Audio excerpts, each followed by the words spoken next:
When the outbreak spirals out of control and people turn into zombies, a small team races to trace its origin in a local hospital before it wipes out all life. In the near future, nature is hurtling toward a breaking point. Global warming and the melting of glaciers, releasing rare bacteria trapped for millennia, lead to the mass die-off of fish and wildlife. Fires, droughts, natural disasters, and other forces seem to punish humanity for its sins and technological missteps that caused it all. With drinking water and food running scarce, protests erupt across nations. Humanity teeters on the edge of extinction, poised to vanish from the earth altogether. Amid the chaos, Thailand emerges as an island of salvation. Here, food is abundant, and natural disasters seem to pass it by. The local government sees this as a blessing and vows to share resources with those in need. Several private companies handle food production and distribution, staving off famine and a global collapse. For a time, Thailand appears to be humanity's last stronghold, but soon panic grips the nation as well. Supplies dwindle, and desperate people die in the streets, fighting over scraps of food or a few drops of tap water. Singh, an ordinary local man, makes his living hauling cargo. Once a promising boxer with a bright future, he gave up his passion to survive in these harsh times. Now he escorts valuable shipments, guarding them with his life to provide for himself and his fiancée, Rin. She works at a local hospital and has been urging him for years to move north, where it's quiet and safe. Knowing he'd do anything for her, Singh tells his partner this will be his last job before he quits and returns to Bangkok. During one delivery, Singh drives into a tunnel beneath a bridge and spots an abandoned truck blocking the road ahead. Realizing it's no accident but an ambush, he tries to maneuver around it, only to find the way completely sealed off. As soon as he stops, looters emerge from the shadows, surrounding the vehicle. When several of them approach, they discover the driver's seat is empty. Taking advantage of the surprise, Singh attacks from behind, dropping them with lightning-fast knockouts. More attackers rush him, but a flurry of precise blows to the body and head forces them to retreat. Regrouping, the gang comes at him again, now armed with knives, broken bottles, crowbars, and whatever else they can grab. A slash to his cheek only fuels Singh's fury. Displaying incredible strength, agility, and uncanny reflexes, he dismantles every foe in his path. Meanwhile, the gang's leader seizes the chaos as a chance to loot the truck. He and his crew pry open one of the crates, but before they can make off with the goods, Singh's partner pummels them, striking just as fast and hard, helping the former boxer crush the last of the resistance. While Bangkok sinks deeper into chaos and poverty, Rin refuses to lose hope. She keeps dreaming, making plans for the future, and eagerly awaits Singh's return. Meanwhile, Singh and his partner are delivering a shipment. Upon delivery, they discover that one of the crates has been tampered with. They receive only partial payment, along with the contents of the open crate. Outraged, after risking their lives for the fish, they grudgingly split it as part of their earnings. Before parting ways, Singh's partner gifts him his old motorcycle, and Singh heads back to Bangkok. At the same time, a food production and distribution company unveils a new development. The company's head, Kunwasu, is absent from the meeting because his wife has been in a coma for 5 years. He never leaves her side and is currently at the hospital, so the presentation falls to his younger brother. He introduces the business audience to a completely new type of fish, a unique product capable of feeding everyone in need. During the tasting, the assistant suddenly collapses, bleeding from his mouth, and is rushed to the nearest hospital. When Singh arrives home, Rin greets him not with hugs, but with complaints. She's frustrated that he works for a dangerous organization, and every trip could be his last. Despite their tension, Rin tends to his wounds and urges him to stay safe. Singh wants to explain that he quit his job to start fresh with her, but Rin must leave for her night shift. As the city experiences rolling blackouts to conserve resources, Rin, her colleague Ming, and his young son Buddy head to the local hospital. After examining the pediatric patients, Rin prepares for an urgent surgery, but the hospital director orders her to come with him to the 10th floor. The matter is critical, so she must leave the surgery to another specialist. On the 10th floor, Kunwasu and his wife, who requires constant care, await them. Ignoring the doctor's advice, Kunwasu feeds his comatose wife lab-grown fish instead of administering medications. Rin and the director must convince him of the effectiveness of medical treatments and pharmaceuticals, but after 5 years of coma, he's willing to do literally anything to bring her back to life. Meanwhile, surgeons struggle to save the life of Kunwasu's assistant. The man experiences seizures and convulsions, which eventually lead to death. Most of the doctors leave, leaving only a nurse by the body. Suddenly, she hears the dead man's heart beating at over 200 beats per minute. When she turns around, she sees his eyes turning black, and he attacks her, using her as prey. When the hospital director and Rin return to check on the other patients, they notice staff scattering in panic. Moments later, Rin sees a man gone mad, attacking people like a wild beast. Some he tears apart, others he bites, turning them into monsters like himself. A few minutes later, Singh hears on the radio that a quarantine has been declared in the hospital.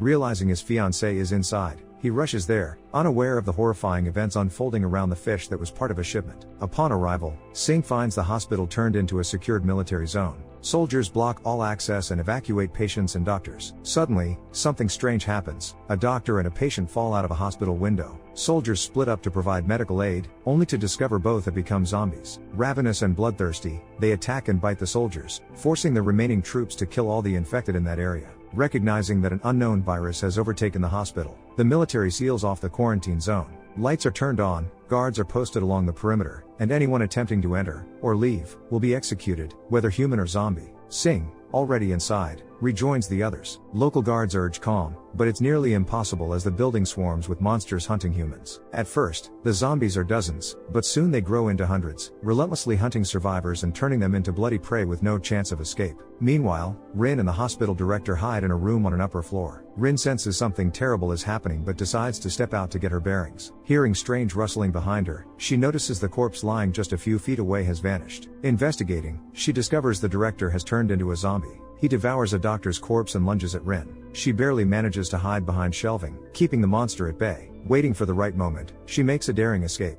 In the hallway, she hears Singh in the hospital, trying to locate her through the radio, but she can't respond due to poor signal. The zombies multiply, growing more brutal, hungry, and bloodthirsty by the minute. Those trapped inside the hospital are doomed. No one will save them. Survivors try to hide, but the ever-growing horde hunts them down, killing or transforming them. One of the monsters bursts into the communications room and attacks Singh. Unsure how to kill it, he relies on his fists. After beating and restraining the zombie with a cable, Singh subdues it and sets off to find his beloved. In the hallway, Singh keeps running into zombies, dropping them with precise punches to the jaw. Relying on nothing but his strength and skill, the former boxer sends the monster sprawling, clearing his path in the search for his girlfriend. Just as he's about to head upstairs, he hears a boy's desperate cries for help. Realizing the kid is as good as dead, Singh hesitates, unsure if stepping in is worth the risk. Meanwhile, Buddy is desperately trying to avoid the monsters but stumbles right into a group of even more aggressive ones. Just as a female zombie is about to devour him, Singh bursts in and takes her down. The sharp-eyed boy tells him to go for the head, that's their weak spot. Singh takes the advice, landing crushing blows to the zombie skulls, and sees for himself that the kid is right. Destroy the brain, and the creature drops instantly. The moment they think the danger has passed, another zombie lunges and bites the boy's leg. Singh kills the creature, but it's too late, or so it seems. Buddy assumes he's infected and tells Singh to leave him behind. Then they discover the truth. The zombie was an old man with dentures. He couldn't infect the boy, meaning Buddy still has a chance to find his mother, and help Singh find his girlfriend. At the same time, a lone surviving girl tries to escape the hospital. The soldiers flood the area with spotlights and order her to stay back, but she's terrified and only wants to find her mother. A blood-covered security guard runs out, begging them not to shoot, but his appearance makes him look like an immediate threat. Showing no compassion or hesitation, the soldiers execute them both on the spot. Soon after, the country's military leadership holds an emergency meeting to address the situation and decide on a course of action. As of now, around 500 infected are contained within the hospital. If the deadly virus escapes, it could turn 99% of humanity into flesh-eating monsters, a fate they cannot allow. With the survival of millions, possibly billions, at stake, the generals conclude it's better to kill the 500 and skip rescue attempts than risk the entire world. Explosives are planted, and a 4-hour countdown begins. Just as it seems the problem is settled and all that's left is to wait, new intelligence comes in.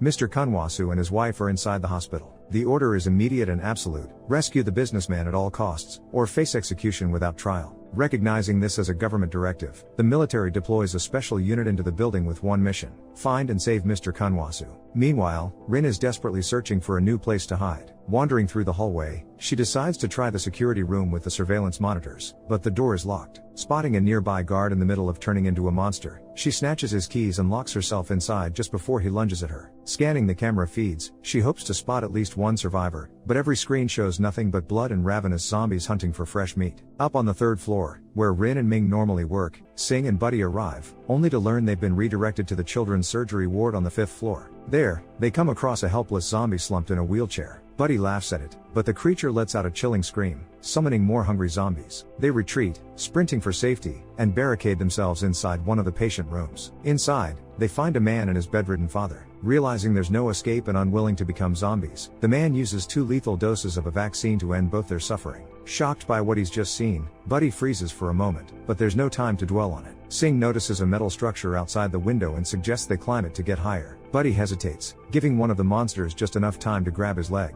Hearing the boy's screams, Singh refuses to abandon him and drops the metal beam onto the zombie's head. Buddy scrambles up to the next floor, only to be attacked by a zombie in a deranged rabbit costume. Singh once again saves him, pulling the boy up before he can fall. Reaching the 5th floor, Singh and Buddy check every room. In the pediatric ward, they find Ming, who tells them Rin was called to the 10th floor and is likely still there. Ming can't go with them. She says goodbye to her son, begging Singh to take care of him. The ex-boxer understands why when he notices the wound on her back. He takes the boy and watches as his mother turns into a bloodthirsty, merciless zombie. Moments later, hearing a baby cry behind her, the woman, who once protected newborns, kills them. Buddy can't accept that his mother has become a monster, but he has no choice but to leave the dangerous floor behind. Meanwhile, through the security cameras, Rin notices that Mr. Kunwasu's room is still calm and undisturbed. Carefully making her way there, she begs him to let her in, insisting she has no bites or wounds. Kunwasu allows her inside, but only briefly. His wife urgently needs a blood transfusion. Rin, being a doctor, feels compelled to save the patient,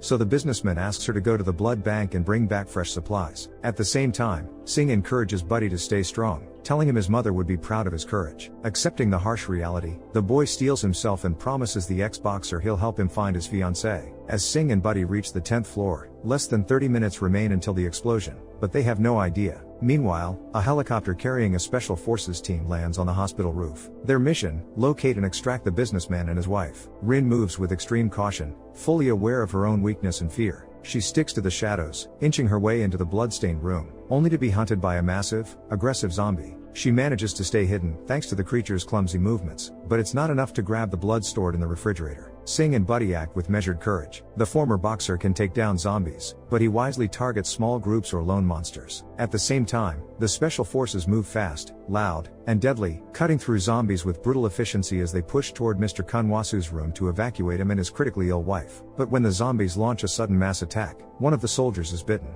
The commander executes him instantly, but that soldier was the team's only medic. Without a doctor, the businessman's wife can't survive, so they urgently need to locate Rin, who is nearby. Meanwhile, Singh finds a chain belonging to Rin and realizes she's close. Spotting her in a nearby room, he fights his way toward her. A few zombies try to slow him down, but brave Buddy slips into the room. When a huge zombie appears, the boy uses a fire extinguisher to disorient it just long enough. Amid the white cloud, he doesn't see Rin, but that's all Singh needs to finish off the zombie, both inside and outside the room. The family is reunited, and for a moment it feels like their chances of survival have improved, but it's a false sense of security. Seeing the special forces, Rin suggests heading toward them, but Singh opts for caution. He exits the room first, and instead of gratitude or rescue, he's shot. The soldiers wound him in the shoulder and are ready to kill. Their only mission is to secure the doctor, and Singh and Buddy aren't part of their plan. Suddenly, more zombies attack the special forces. Caught off guard, part of the squad is killed instantly. Singh regains consciousness and sees that Rin isn't just trapped, she's in deadly danger. Acting with courage and determination, he cuts through several monsters and confronts the team's commander. The officer is strong, experienced, and relentless, but Singh is a fighter and refuses to surrender. In the brutal fight, the commander uses every weapon at his disposal and plays dirty, exploiting Singh's gunshot wound to land crushing blows. In the end, though, he fails and is knocked out cold. For a fleeting moment, Singh is ready to forgive his attacker, but it's too late. A ravenous zombie lunges at him. Rin drags her wounded fiancé into one of the patient rooms and barricades the door to give him first aid. Taking the pendant from her chain and using it as a wedding ring, Singh slips it onto her finger and promises he'll save them both. Minutes later, Buddy bursts in with bad news. The Special Forces commander has turned into a zombie, and he's far too strong to take down in a fair fight. Thinking fast, Singh hides and hurls bottles of alcohol at the creature. Smashing several containers of flammable liquid against its head, he fires a flare, igniting the monster in a fiery blaze. The flames trigger the alarm and set off the sprinkler system. For a moment, it seems their odds of survival have improved, until everything changes. The water transforms the already feral zombies into grotesque, fish-like creatures with elongated jaws and rows of needle-sharp teeth. Rin, Singh, and Buddy make their way back to the evacuation point, where they run into Kunwasu. They urge the businessman to head for the roof, but he freezes when he sees his wife awakening from her coma. He assumes the venomous fish somehow cured her, but he's fatally wrong. The virus has turned her into a monster, and she's only waking up to devour him. When she sinks her teeth into his neck, he doesn't scream or fight back. He embraces her tightly, letting her and the other creatures feast on him. The trio retreats, heading for the parking area, but the monsters give chase. Knowing they need time to escape, Singh stays behind to hold the zombies off while Rin and Buddy make it to the roof. Minutes later, they reach the landing site, where another Special Forces soldier checks them for bites. Finding none, he lets them board the helicopter. They're ready for takeoff, until Rin begs for a few more minutes so her fiancé can escape with them. The soldier and pilot agree, but only for 5 minutes. The hospital is rigged with explosives and could blow any second. Singh keeps the horde busy, locking himself inside a car, but hundreds of ravenous zombies shatter the windows and pour in. Backed into a corner, Singh shields himself with a metal plate and pulls the pin on a grenade. The explosion rips through the creatures, somehow sparing him. The soldiers, believing the blast to be a self-sacrifice, prepare for immediate evacuation. Ignoring Rin's pleas to wait, Singh manages to reach the roof and slam the door shut behind him, trapping the zombies inside. But he's too late. The helicopter lifts off, and he and Rin share a silent, final goodbye through nothing but eye contact. Seconds later, the door bursts open,